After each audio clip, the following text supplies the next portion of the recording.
So what happens when an athlete who has dedicated their entire life to their sport suffers a major injury? Likely, this athlete has lost time for personal development and missed social gatherings because the most important thing to them is succeeding athletically. In their mind, any time spent elsewhere will decrease the likelihood they could achieve their athletic goals. These goals now consume their self-worth. Getting injured would devastate this athlete, just like all the athletic failures that came before it did. It would be psychologically excruciating for this athlete who has relied solely on their sport for identification for so many years. I know this athlete because I was this athlete. My name is Kendall Martin, and I have dealt with debilitating anxiety at the hands of a solely athletic identity, perfectionism, and lack of balance within sport culture. And I'm not alone in this struggle. In fact, countless athletes have actually considered suicide as a result of the mental challenges brought on by the pressures of our lifestyle. It is the constant and widespread reinforcement of a solely athletic identity that often keeps athletes from being able to maintain their mental well-being. We've been told in verbal and nonverbal ways that our mental health is not as important as our performance outcomes. For example, we have all heard phrases like, no pain, no gain, which imply performing at all costs. That is why I'm here to tell you how implementing a more balanced perception of oneself within athletics can act as a mental health intervention among this population. Division I athletes are often hyper-goal-oriented and extremely competitive. It's been said that college sports require 3 times the amount of time, effort, and commitment than high school sports do. Practicing for up to 4 hours a day for the entire academic year is typical for a college athlete.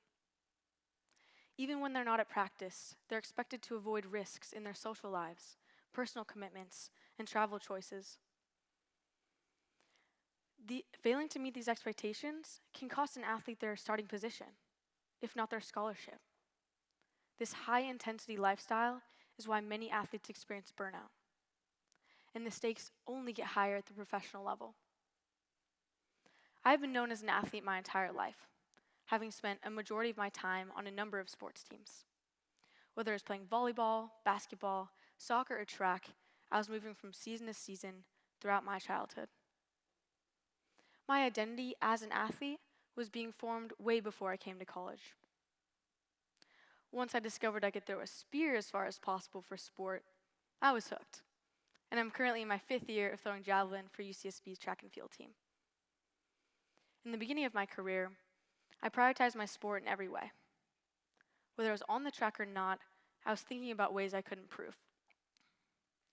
With such exclusive focus, my poor practices would ruin my state of mind. My self-worth was becoming deeply interlocked with my performance outcomes, making it crucial that I work twice as hard to prove myself. I started to develop chronic stress as my body began to show signs of fatigue, because competing well was the one thing that I felt made me important. After a year of overtraining, I tore my UCL in my elbow, which required surgery and up to 9 months of recovery. I missed my junior season, and rehab proved physically and mentally brutal, to the point where I was forced to consider not returning to my sport. This is where I experienced the extreme mental fallout of having relied solely on my sport for validation for so long. When I was unable to attend practice and go to meets, I was not only separated from my sport, but also from my teammates. Even when I was cleared to return to practice, I felt physically weak and out of place after having been absent for so long. It was like I'd been forgotten. And I would return to my sport not only physically behind, but socially as well. Feeling isolated made this one of the most challenging times of my life. But I soon began to understand that I was not alone in this feeling.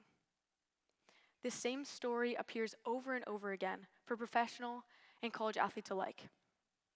For example, professional ice skater Val Jones was consumed by her goal to make the Olympic team at 18 when the rug was ripped out from underneath her. She sustained a severe knee injury that would prevent her from ever skating again. she didn't have the resources to process this loss or a purpose beyond her sport. In an interview with the podcast Sideline Story, she describes how she practiced for 6 hours a day, 6 days a week, making everything that she was and had done about ice skating.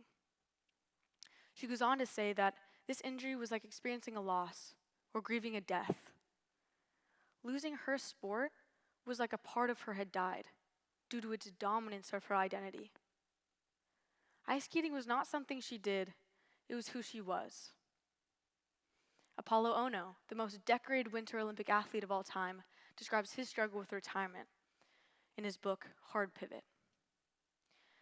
He says how important it is for athletes to understand that their innate qualities can be applied to a number of endeavors beyond sport. He encourages athletes to begin a pursuit of oneself as a multifaceted person to be able to prepare and cope with retirement. He says that pivoting away from his sport was so daunting because he didn't know what else he was good at, or if he was even capable of succeeding elsewhere. He admits when reminiscing on his career that those moments defined the entirety of his existence.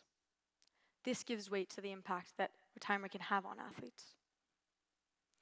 Another well-known athlete who speaks openly about his struggle with mental health in the midst of sport culture is Michael Phelps. He describes his experiences with depression following years of intense Olympic training with a lack of any mental healing. His retirement brought isolation, loss of purpose, and self-doubt, with the realization that he looked at himself not as a human, but only as a swimmer. Thankfully, these athletes were able to find resources for healing, and now they speak out about their journey to find a new purpose. I am also grateful to have had family, friends, coaches, and teammates get me to where I am today. Unfortunately, not all are so lucky. The pervasiveness of exclusivity within sport still poses a risk to the lives of all athletes. According to a study done on the prevalence of suicide among NCAA athletes, the causes might be related to injury or inability to compete. For athletes, these obstacles not only disrupt their social structure, but also their perceptions of identity and self-worth. When we look at the research, we see that it continues to reveal the negative impacts of this type of identity. For example, Holberg and his fellow researchers studied the relationship between a performance-based narrative identity and the prevalence of psychological disruptions among a group of 99 young adult athletes. This performance-based narrative identity measures the extent to which an athlete responds negatively to failure, equates their self-worth to athletics, demonstrates perfectionism, and defines their purpose within sport.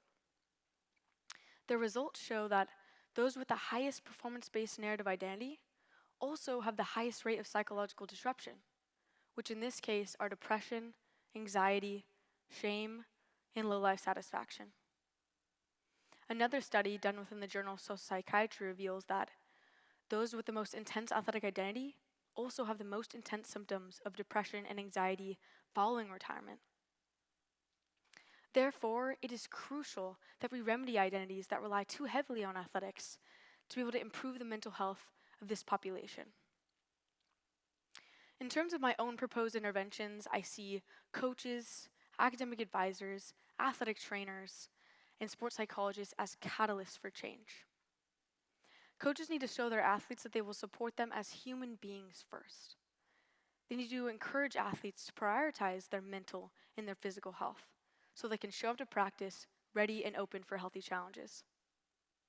This can look as simple as inquiring about how an athlete is doing beyond practice and competition to open up an avenue of support for their overall development.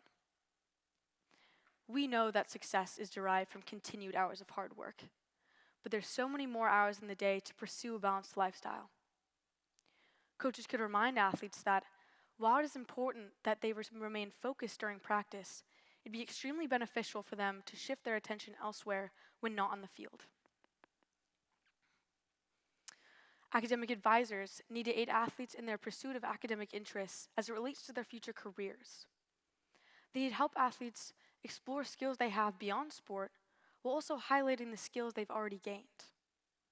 This could also help with resume building and interview skills to further boost career development.